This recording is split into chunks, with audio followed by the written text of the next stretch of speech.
안녕하십니까, 법우님들. 오늘 제가 여러분께 드릴 질문이 하나 있습니다. 외로움이 사라지지 않는 진짜 이유가 뭘까요? 많은 분들이 가족과 통화하고 친구를 만나고 모임에 나가면 외로움이 해결될 거라 생각하십니다. 하지만 이상한 일이 벌어집니다.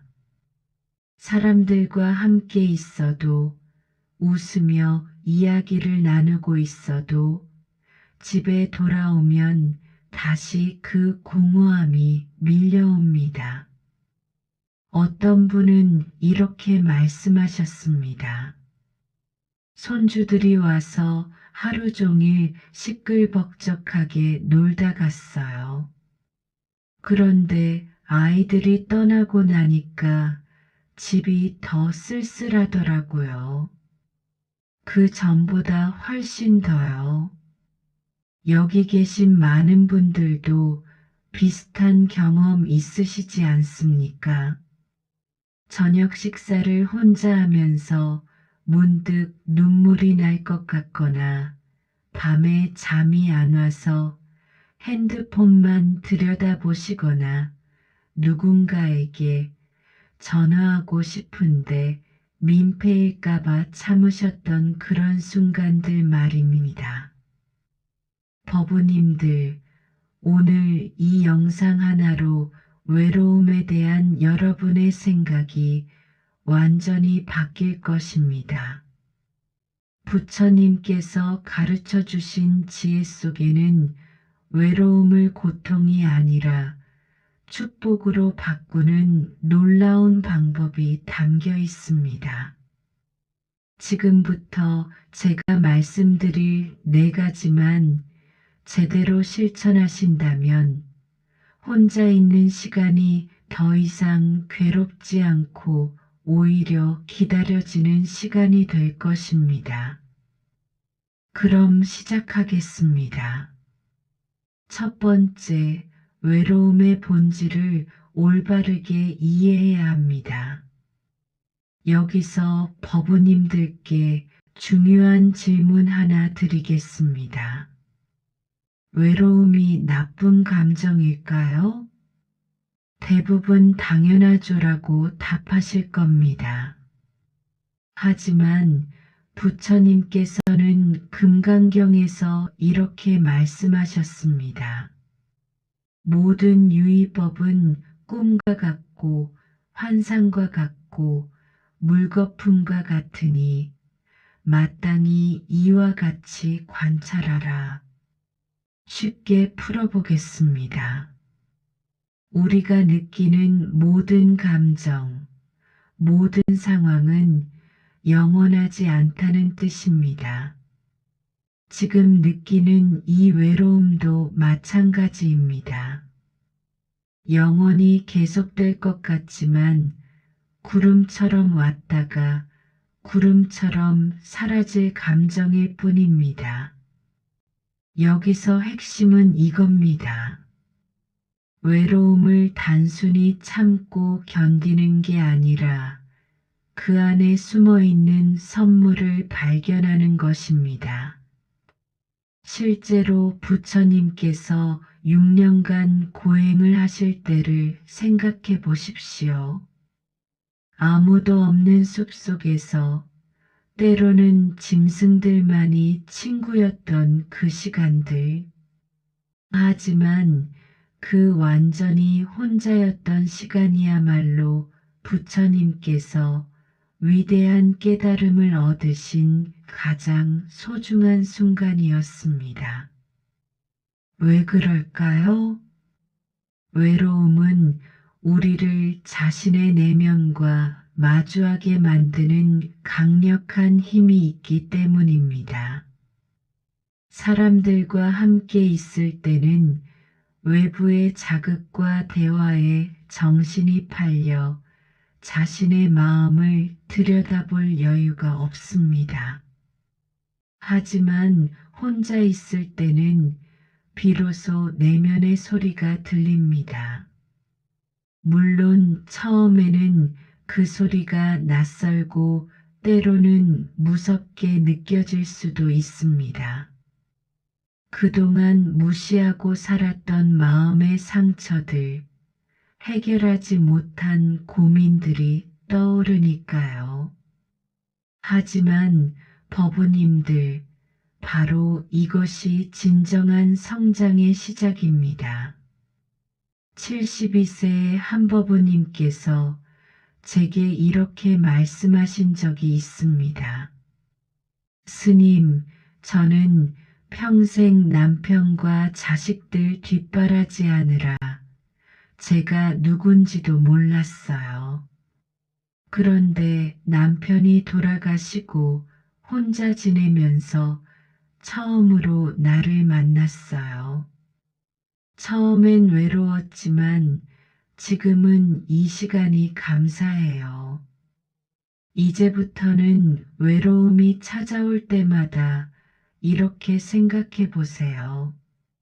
아, 지금이 내 마음을 들여다볼 수 있는 귀한 시간이구나.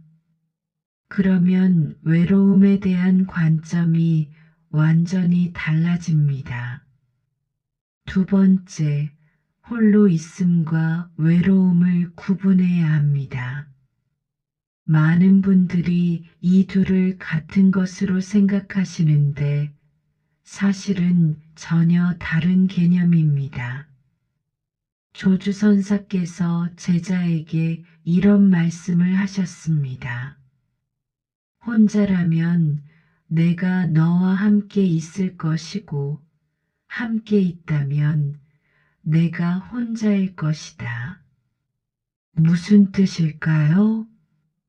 홀로 있음은 외부적인 상황일 뿐이고 외로움은 마음의 상태라는 뜻입니다. 여러분도 경험해 보셨을 겁니다. 결혼식장이나 잔치 같은 곳에 가서 많은 사람들 속에 있어도 외로웠던 순간, 반대로 새벽에 혼자 차 한 잔 마시면서 묘하게 평온했던 순간, 이게 바로 차이입니다.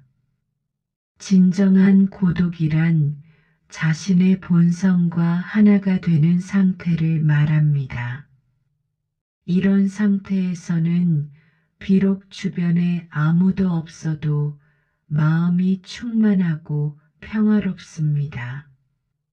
그렇다면 어떻게 외로움을 고독으로 바꿀 수 있을까요? 여기 구체적인 방법을 알려드리겠습니다. 먼저 조용한 곳에 편안하게 앉으세요. 그리고 자신의 호흡을 관찰해 보세요. 숨이 코로 들어올 때 가슴이 부풀어 오르는 느낌, 숨이 나갈 때 몸이 이완되는 느낌, 그냥 지켜보기만 하세요. 판단하지 말고요. 5분만 이렇게 해보세요. 그 다음에는 자신의 몸 상태를 천천히 살펴보세요. 어깨가 긴장되어 있나요? 눈가에 피로가 쌓여 있나요? 손끝은 따뜻한가요? 차가운가요? 이런 과정을 통해 자신의 몸과 마음에 관심을 갖게 되고 점점 자신과 친해집니다. 또 하나 중요한 것이 있습니다. 혼자 있을 때 할 수 있는 의미 있는 활동들을 찾으세요. 경전을 천천히 읽거나 하루를 돌아보며 감사했던 일 3가지를 적어보거나 창밖의 나무를 그냥 바라보기만 해도 좋습니다. 어떤 법우님은 혼자 있을 때 염주를 돌리며 관세음보살을 염송하신다고 하더군요. 중요한 것은 이 시간을 자신을 위한 선물로 여기는 것입니다. 다른 사람들 눈치 볼 필요 없이, 누구에게 맞출 필요도 없이 온전히 자신에게 집중할 수 있는 시간. 이렇게 생각하면 홀로 있는 시간이 더 이상 고통이 아니라 오히려 기다려지는 시간이 됩니다. 세 번째, 자신에 대한 자비심을 기르는 연습을 해야 합니다. 여기서 잠깐 법우님들께 질문 하나 드리겠습니다. 여러분은 자신에게 얼마나 친절하십니까? 아마 대부분 글쎄요. 라고 답하실 겁니다. 외로움의 근본 원인 중 하나가 바로 여기 있습니다. 자신에 대한 사랑이 부족하기 때문입니다. 부처님께서 말씀하시기를 모든 중생이 부처가 될 수 있는 불성을 가지고 있다고 하셨습니다.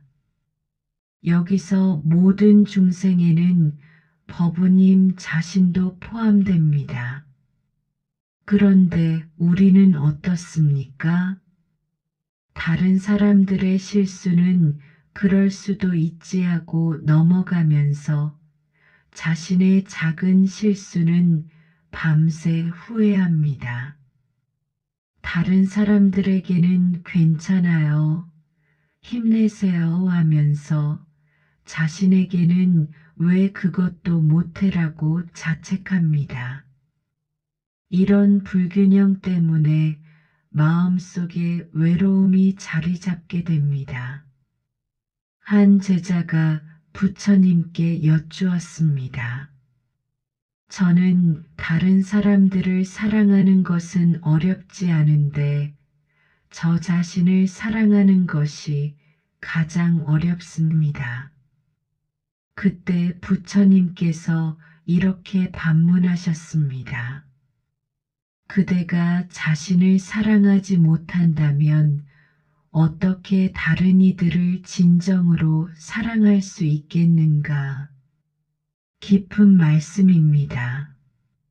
자신에 대한 사랑이 없으면 다른 사람들에 대한 사랑도 진정성이 없어진다는 뜻입니다. 그렇다면 어떻게 자신에 대한 자비심을 기를 수 있을까요? 오늘부터 이렇게 해보세요. 자기 전에 5분만 시간을 내서 오늘 자신이 한 일들 중에서 잘한 일을 3가지 찾아보세요. 아주 작은 것이라도 좋습니다. 오늘 밥을 맛있게 먹었다. 아파트 경비 아저씨께 인사를 했다. 분리수거를 제대로 했다. 이런 것들이요. 그리고 자신에게 말해보세요. 그래, 오늘도 잘했어. 고마워. 처음에는 어색하고 이상할 수 있습니다. 하지만 계속하다 보면 자연스러워집니다.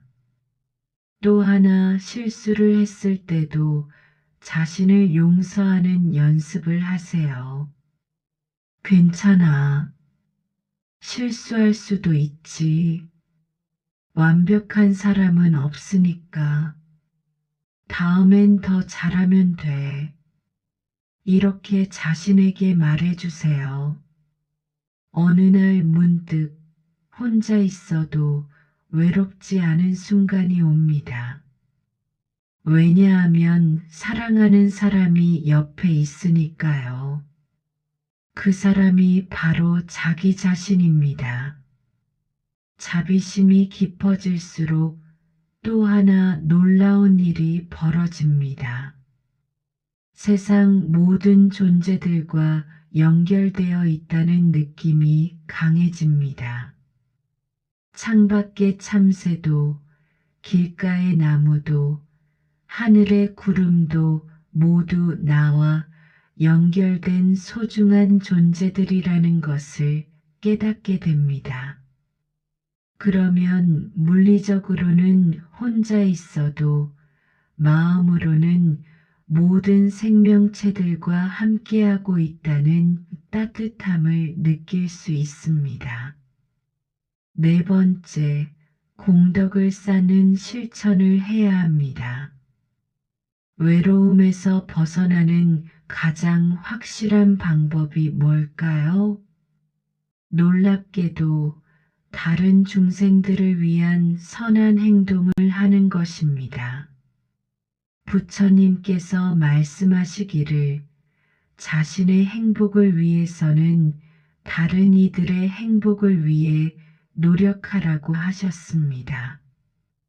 모순적으로 들리시죠? 하지만 깊은 진리가 담겨 있습니다.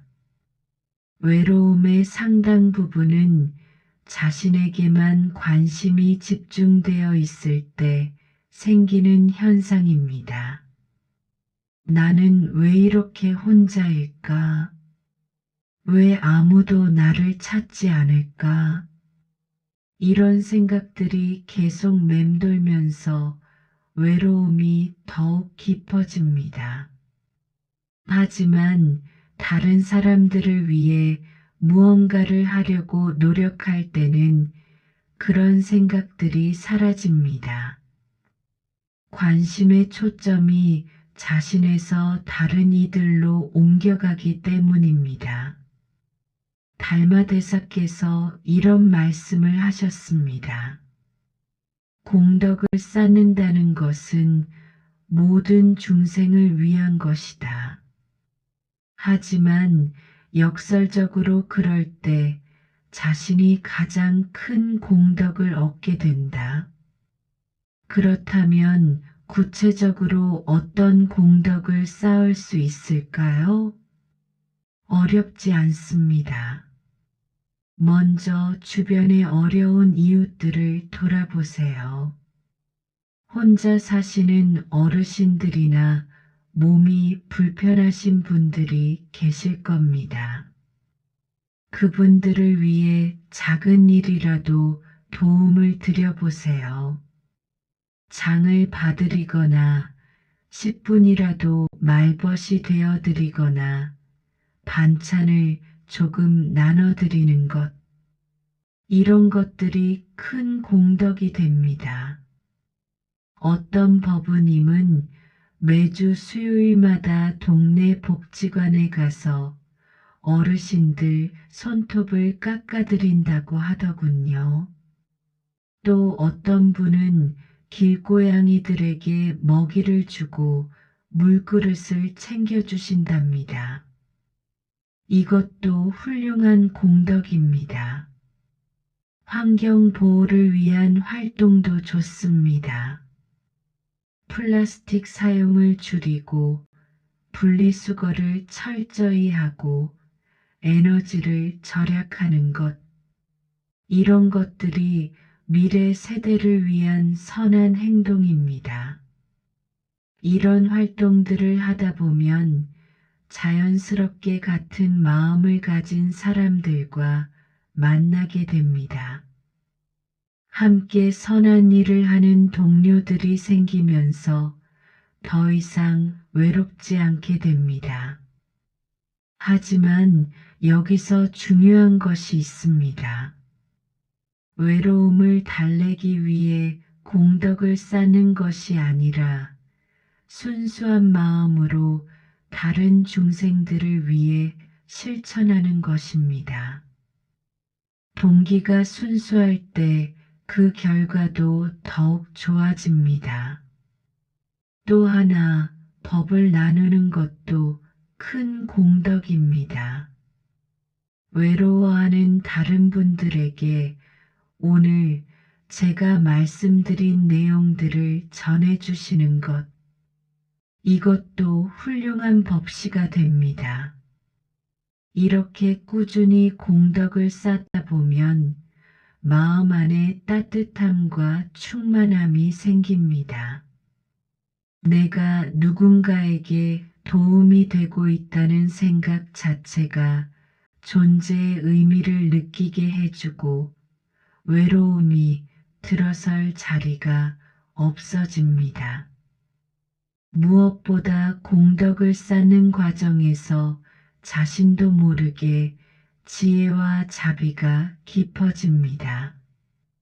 그러면 외로움뿐만 아니라 인생의 모든 고민들을 지혜롭게 해결할 수 있는 능력이 생깁니다.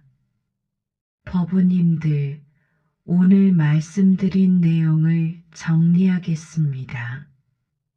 외로움을 다스리는 4가지 방법. 첫째, 외로움의 본질을 올바르게 이해하여 성장의 기회로 받아들이는 것.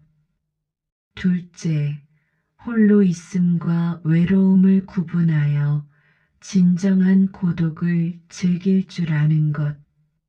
셋째, 자신에 대한 자비심을 기르어 자신과 친해지는 것. 넷째, 다른 중생들을 위한 공덕을 쌓으며 이타적인 삶을 사는 것. 이 4가지를 차근차근 실천하시면 외로움이 더 이상 고통이 아니라 축복이 될 것입니다. 혼자 있는 시간이 자신을 성찰하고 성장할 수 있는 소중한 시간으로 변할 것입니다. 법우님들, 오늘 이 말씀이 도움이 되셨다면 지금 바로 영상 아래 좋아요 버튼을 눌러주시고 구독 버튼도 꼭 눌러주시기 바랍니다. 외로움으로 고생하시는 다른 법우님들께도 이 영상을 공유해 주시면 큰 공덕이 될 것입니다. 여러분의 경험이나 생각이 있으시다면 댓글로도 나눠주세요. 부처님의 자비와 지혜가 법우님들과 항상 함께 하시길 바라옵니다. 모든 중생이 외로움의 고통에서 벗어나 진정한 평안을 얻기를 간절히 기원하며 오늘 말씀을 마치겠습니다. 나무아미타불 관세음보살